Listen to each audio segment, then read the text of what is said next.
아빠와 함께 시네마 천국. 안녕하세요. 아버지와 교육연구소 김용익입니다. 여러분 혹시 아빠가 자녀의 사회성에 큰 영향을 미친다는 이야기를 들어보신 적이 있나요? 아빠 마음으로는 아이가 공부도 잘하고 나중에 커서 돈도 잘 벌었으면 하는 그런 마음이 있으시겠지만 또 한편으로는 아이가 속한 사회 속에서 사람들과 조화를 이루고 또 배려를 하고 또한 존중을 받으면서 그렇게 행복하게 살기를 바라는 마음이 있으실 겁니다. 오늘은 자녀의 사회성에 대해서 영화를 통해서 알아보도록 하겠습니다. 잘생기고 자신감이 넘치지만 자기밖에 모르는 유아독존 자동차 맥퀸이 있습니다. 카레이싱 자동차 맥퀸은 이번 피스톤컵에 처음 출전하지만 당당히 우승을 노리는 재능 있는 젊은 선수입니다. 맥퀸은 이번 대회를 우승해서 유명 후원사와 계약을 맺어 돈과 명예도 한꺼번에 거머쥐려 합니다. 관중들은 혜성처럼 나타난 맥퀸의 쇼맨십에 열광하고 언론도 자신에게 대단한 관심을 보이자 맥퀸은 점점 자만심에 빠지게 됩니다. 이 때문에 결국 문제가 터지는데요.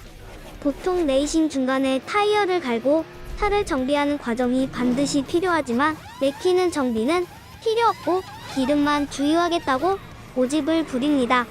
결국 레이스 도중 타이어 2개가 펑크나는 대형 사고가 발생하였고 맥퀸은 임기응변으로 아슬아슬하게 공동 1위를 차지합니다. 그리고 일주일 뒤 공동 1위한 자동차들이 캘리포니아에서 재경기를 통해 우승자를 가르기로 합니다. 어쨌거나 관중들은 레이스 중간에 큰 사고가 있었지만 멋지게 레이스를 마무리한 신인 맥퀸에게 더욱 열광합니다. 하지만 맥퀸은 자신과 함께 팀을 이룬 동료들과 시즌 내내 갈등을 빚었고 갈등의 원인을 동료들에게 돌리며 해고해버리는 모습을 보여 주변의 신뢰를 잃고 말았습니다. 단면 44년간 피스톤컵을 석권했고 이번 대회가 마지막인 전설적인 영웅 워더스는 레이싱은 원맨쇼가 아닌 팀워크임을 강조하며 충고를 하지만 맥퀸에게 그런 이야기가 귀에 들어올 리 없습니다. 맥퀸은 캘리포니아로 가는 도중 자신을 옮기는 트레일러에게 쉬지 말고 빨리 갈 것을 재촉합니다. 결국 트레일러는 맥퀸의 독촉에 못 이겨 쉬지 않고 운전을 하다가 결국 밤길에 졸음 운전을 하게 되고 실수로 맥퀸을 국도 한가운데 떨어뜨리고 가버립니다. 자신이 길에 떨어진 줄도 모르고 잠을 자던 맥퀸은 시끄러운 경적 소리에 놀라 잠을 깨고 부랴부랴 동료들을 찾아보지만 오히려 과속 운전으로 지역 경찰에게 체포되어 시골 마을 구치소에 수감됩니다. 과연 출세와 돈만 밝히고 자신밖에 모르는 맥퀸은 한가로운 시골 마을에서 어떤 경험을 하게 될까요? 또한 그는 최종 레이스가 벌어지는 캘리포니아로 가서 피스톤컵 결승에 참여할 수 있을까요?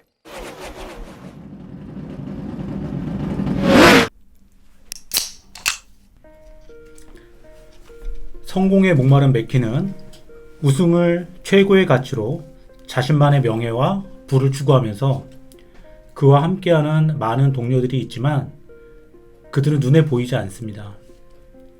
어쩌면 이런 맥퀸은 1등을 위해서라면 학교와 친구도 중요하게 생각하지 않는 입시 교육에 적합한 극단적인 인재상이라는 생각을 해봅니다. 하지만 정말 우리 사회가 그런 사람을 원할까요? 오랫동안 한 회사에서 직장 생활을 해보니 주변 사람들과 함께 일하고 소통할 수 있는 능력이 정말 중요하다는 생각을 하게 되는데요. 직장이란 곳은 업무 성과가 중요하고 개인의 능력도 필요하지만 자기밖에 모르는 헛똑똑이와 함께 일하고 싶은 사람은 아무도 없을 거라는 생각이 드는데요. 아마도 많은 분들이 이런 생각에 공감하지 않을까 생각합니다. 얼마 전 아들과 함께 친할머니 집에 갔다가 아이로부터 큰 교훈을 얻었는데요. 무더위가 한창인 여름이어서 할머니는 밥 대신에 냉면을 만들어 주셨습니다. 저는 냉면을 먹다가 면이 제대로 익은 것 같지 않아서 아이에게 괜찮은지 물었더니 아들은 괜찮다며 냉면을 먹었습니다. 분명 덜 익은 것 같았지만 아이가 괜찮다고 말하고 옆에 할머니도 계셔서 그냥 면을 꼭꼭 씹어서 먹었습니다. 그런데 아이를 보고 있으니 녀석은 평소 음식을 먹을 때와 달리 제대로 먹지 못하는 것이었습니다. 맛이 없어서 그런지 물었지만 그건 아니고 배가 좀 부르다고 이야기합니다. 그렇다면 과하게 먹지 말고 음식을 조금 남기라고 했더니 아이는 알겠다며 냉면 먹는 것을 그만두었습니다. 옆에서 지켜보던 할머니가 그럼 밥이라도 먹으라고 하니 아이는 대뜸 밥을 달라고 하더니 이런저런 밑반찬으로 뚝딱 밥을 먹어 치웠습니다. 그렇게 할머니 집에 있다가 집으로 돌아오는 길에 자동차 옆좌석에 앉은 아이가 아까 먹은 냉면이 다 익지 않았다는 그런 이야기를 불쑥 꺼내는 겁니다.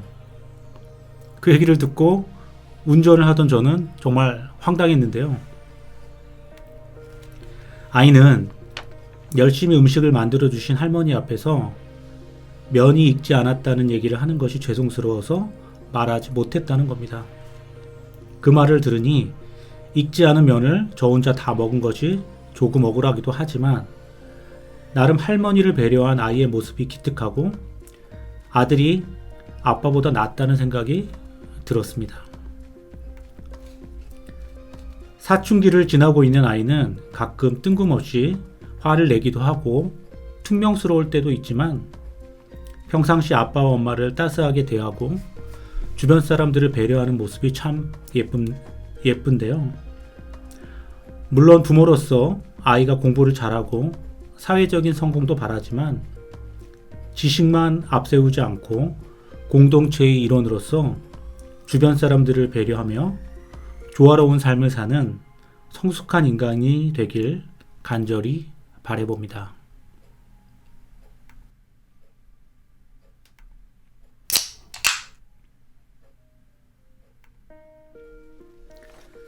정신의학과 교수인 뉴캐슬 대학의 리처드 플래처는 자녀의 사회성에 아빠가 미치는 영향에 대해 다음과 같은 사례를 언급하는데요.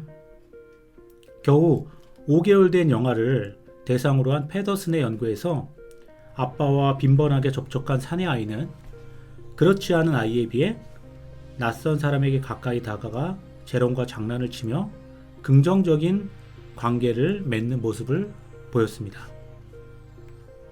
그리고 미국의 가족 심리학 저널에서 자녀의 문제 행동과 사회성을 예측하는 연구 발표를 했었는데 이러한 두 가지 변수를 예측하는 가장 강력한 요인 중 하나로 자녀의 탐구심에 아빠의 민감한 반응과 지지 여부를 들었습니다. 또한 옥스퍼드 자녀 양육 연구소에서 아이들의 성장 과정을 추적한 결과 아버지가 자녀의 교육과 성장에 적극적일 때 자녀는 충동성, 우울증, 거짓말, 비행 등이 적고 높은 사회성을 보였습니다. 리처드 플래처는 자녀가 자아상을 갖고 또래와 긍정적인 관계를 형성하는 데 있어서 아빠의 양육 태도가 매우 중요함을 강조하면서 이러한 아빠의 모습을 세상을 연결하는 고리와 같은 역할이라고 표현합니다.